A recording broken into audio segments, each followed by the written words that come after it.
संस्थापक, निदेशक और साहित्यकार परंपरा का निर्वहन करने वाले हमारे प्रिय श्री साकेत मिश्र जी हैं विराजमान हमारे मंच पर।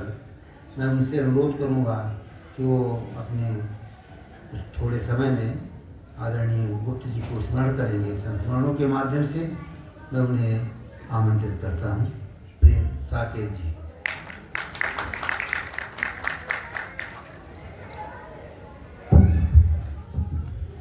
गुरुर्ब्रह्मा गुरुर्विष्णु गुरुर्देवो महेश्वरा गुरु साक्षात् परब्रह्म तस्मै श्री गुरुवे नमः। इतने विद्वजन लोगों के बीच में बोलना, गुरुजनों के रूप के बीच में बोलना बहुत कठिन काम होता है। डॉक्टर मधुप के पुत्र होने के नाते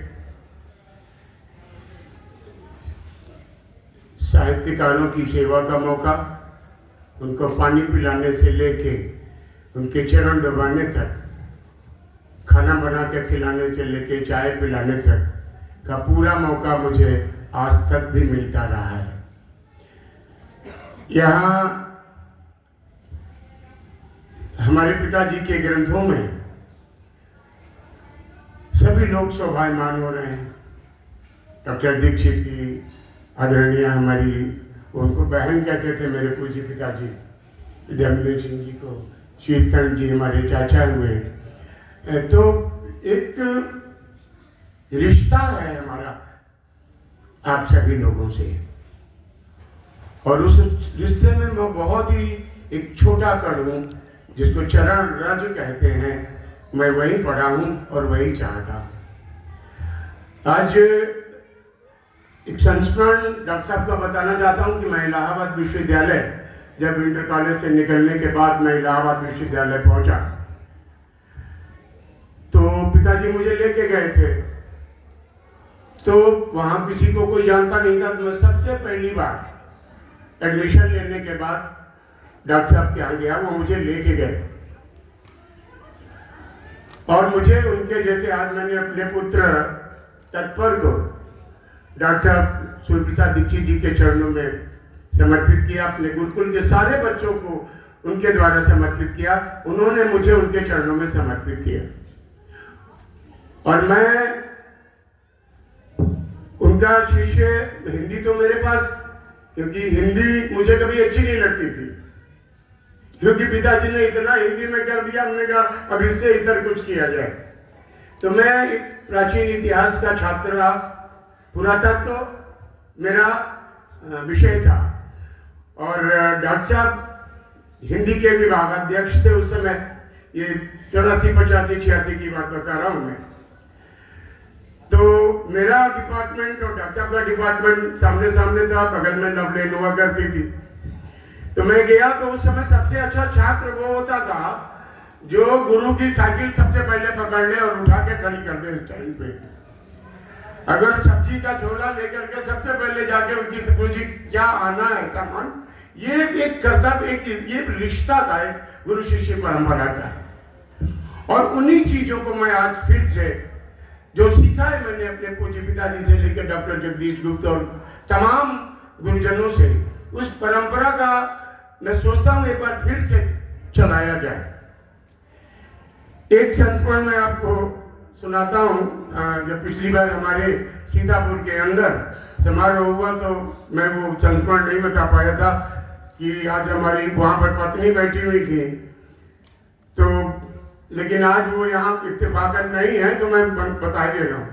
मैं पुरातत्व विभाग का छात्र था, ब्राह्मी और खरोष्ठी लिपि में पढ़ता था और मैं बड़ी अच्छी ब्राह्मी लिखता था। मैं चिट्ठी लिख देता था, कोई पकड़ नहीं पाता था। एक बार मेरी चिट्ठी पकड़ गई। अब उस समय मेरे हेड ऑफ डिपार्टमेंट एस.एन. राय और जीवन राय सर हुआ करते थे। उसमें इत्तेफाकन दोनों नहीं था और चिट्ठी पकड़ ली साहब हमारी डी.सी. पांडे जी ने, हमारे कुलपति ने। ऐसा कुछ खास नहीं था, गलतफहमी में मत रहिएगा तत्पर बाबू। तो डॉक्टर साहब को, क्योंकि वो जानते थे कि ये साकेत डॉक्टर साहब का प्रिय छात्र है और सीतापुर से संबंधित है। और मैं वो लकी व्यक्ति हूँ जिन्होंने उनके संबंधित साले साहब डॉक्टर ललाम जी से मैंने इंग्लिश पढ़ी है और आर्ट भी पढ़ी। नई बस्ती से निकलकर विश्वविद्यालय उनके दारागंज के घर तक मैं हमेशा रहा। तो वो चिट्ठी डॉक्टर साहब को पढ़ाई गई, तो कोई खास बात नहीं। फिर मैं सीतापुर जा रहा था तो उन्होंने हमारे पूज्य पिताजी को एक चिट्ठी लिख के दी और लिफाफा बंद कर दिया, बोले इसे खोलना नहीं और जाके मधु जी को दे देना। अब मेरी तो हालत खराब। खैर वो चिट्ठी लेके मैं पहुंचा। अब सोचूं कि इसको अगर बीच में मैं पढ़ लेता हूं या तो गुनाह है, क्योंकि गुरु का पत्र कभी पढ़ा नहीं जाता, जिसके लिए लिखता है उसी को दिया जाता है। मैंने दिया, पिताजी ने पढ़ा, कोई रिएक्शन नहीं हुआ। उन्होंने ये कहा, उसमें लिखा था कि ये बहुत मेधावी छात्र है, डॉक्टर साहब ये बहुत आगे तक जाएगा। वो पत्र आज भी मेरे पास रखा हुआ है और उसमें कुछ खास नहीं था, मैं बता देता हूँ। एक पिक्चर लगी थी शराबी, उस समय बड़ा दौर था अमिताभ बच्चन साहब का। उसमें कुछ लोगों को टिकट ब्लैक से लिए थे, उसमें कुछ लड़के भी थे, लड़कियां भी थे, उनके नाम हुआ करते थे, जिसे कोई जान ना पाए वरना और लोग चल लेंगे।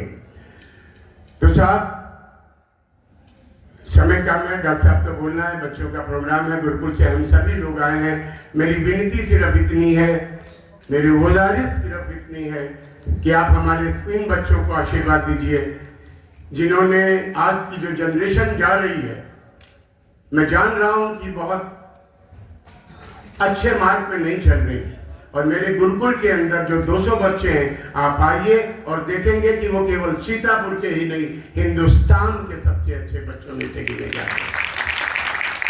आज आपके बीच में है, मैं चाहता हूं कि वो एक बार सर रखकर आप सबको प्रणाम करें, मेरे बच्चों को आशीर्वाद दीजिए और ये बच्चे आगे चल के आपकी उस परंपरा का निर्वहन करेंगे, भारतीय संस्कृति को जिंदा रखेंगे। क्योंकि गुरुजी प्रागैतिहासिक काल से लेकर के, क्योंकि उनको पुरातत्व का बहुत गंभीर वो था और आधुनिक अवधि काव्य तक उन्होंने जो यात्रा की है। मैं भी अवधि पुत्र हूँ, अवधि गुण अवधि सुन, इसी परंपरा का निर्वहन करता हूँ, साहित्यकारों की सेवा करता हूँ, भारतीय संस्कृति की रक्षा करने के लिए कटिबद्ध हूँ और अपने बच्चों को अच्छे संस्कार देने के लिए जो विलुप्त हो रहे हैं, मुझे बड़ी खुशी है। मैं बड़ी देर से देख रहा था कि हमारी जिनको पिताजी हमारी बुआ हुई कि वो आएंगी या नहीं आएंगी। भगवान ने मेरी प्रार्थना सुन ली, भगवान ने गुरुकुल के बच्चों की प्रार्थना सुन ली, वो आई। बस एक बार चाहूंगा कि उन बच्चों को अपना आशीर्वाद दीजिए। बहुत बहुत धन्यवाद।